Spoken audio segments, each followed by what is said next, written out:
Hello, kiddos. Sorry for the delay in new videos. I've been, swamped with all these potential sponsors of this YouTube channel. I just haven't had time. So today we're doing simple proofs. Just the three types of proofs we're doing are direct, contradiction, and counterexample. It's just practice writing in a formal setting, proving that something is true. It shouldn't be too challenging. So let's get started. All right, the first ones we're doing are direct proofs. These are proofs where you just algebraically show that this statement is true, just through basic algebra. So, first example we're going to do is to show that the sum of an odd and even positive integer is always odd. Okay, so we just start out. So we'll say some integer, x is equal to, if it's an odd integer, we'll call it 2k plus 1, and then we'll say our even integer is just some 2p, where k and p are members of the set of positive integers. That's what that symbol means. So if we do x plus y, that is equal to 2k plus 1 plus 2p. Well, that could be rewritten as 2k plus p plus 1. Well, this is obviously an even number because it's divisible by 2. So naturally, this whole thing must be odd, because if you take an even number plus 1, you get an odd number. Check. Okay, so again, direct proof is just showing, through algebra that the given statement is true. Okay, so moving on. So next one, we are just, I don't know why I did that. We are just proving this statement. So one strategy that you'll see in direct proofs is when we're trying to show one side equals another, what you can do is write like LHS for left-hand side and just simplify it out completely. So if we do that, we'd get n squared plus 8n. Oh, come on. Plus 16. Are you serious? Minus 3n minus 4, which simplifies to n squared plus 5n plus 12. And then we do the same thing with the right-hand side. So that gives us n squared plus 5n plus 4 plus 8, which is equal to n squared plus 5n plus 12. So then you just write left-hand side equals right-hand side. Check. Easy peasy. All right. I doubt you'll have any questions about that. Next one is proof by contradiction.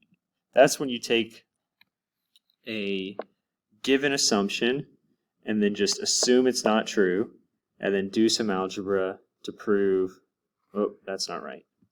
So, first one we're going to do is to show that n squared is even, that if n squared is even, then n is also even. Okay, so we are going to assume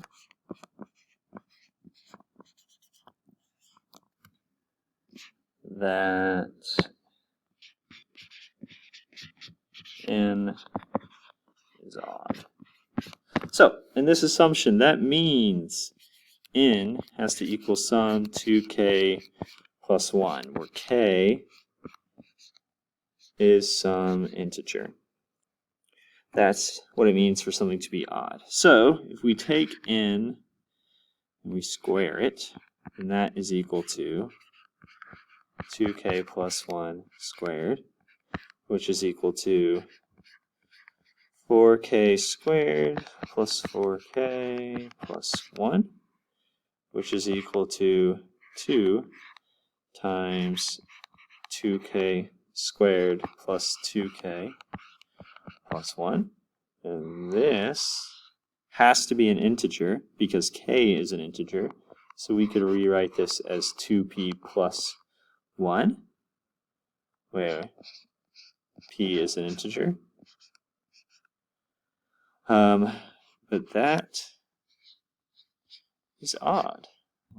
So what we've basically done is do the contrapositive, where we took a claim, said if n squared is even, then n is also even, and started with the contradiction of this and showed that this can't be true either. So if this isn't even, then n squared can't be even. So it's contradiction slash contrapositive.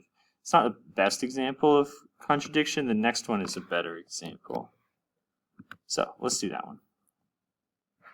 So this one's pretty famous. It goes back to the Pythagorean times, where we just want to show that the square root of 2 is irrational.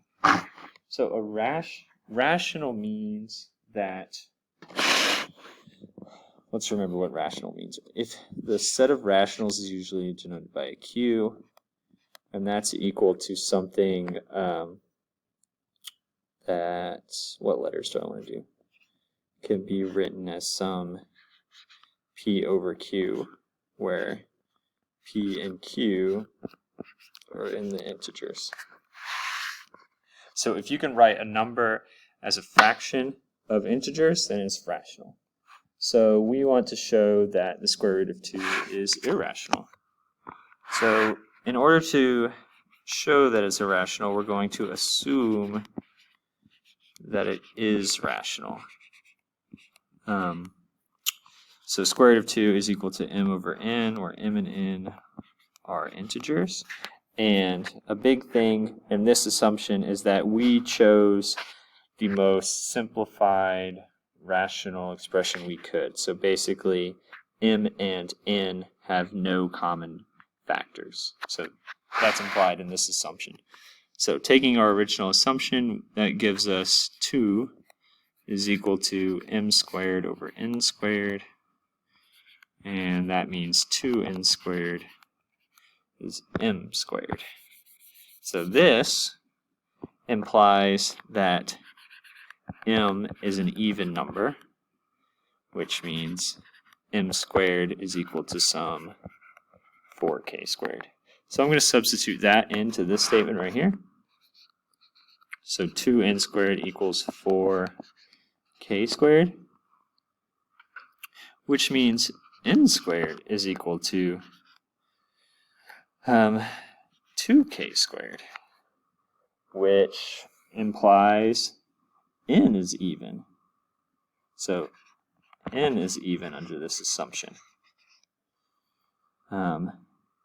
But if we think n is even and m is even, that implies that they have a common factor, which our assumption statement stated that they did not. So therefore, square root of 2 is irrational. So let me make sure that clicked. We started with an assumed statement that square root of 2 is equal to irrational, where this expression, where m and n had no common factors. But when we did the algebra, in order for this assumption to work, m would have to be even and n would have to be even, which contradicts the assumption. So, done. All right. Last one that we're doing is proving by counterexample, and it is very, very easy.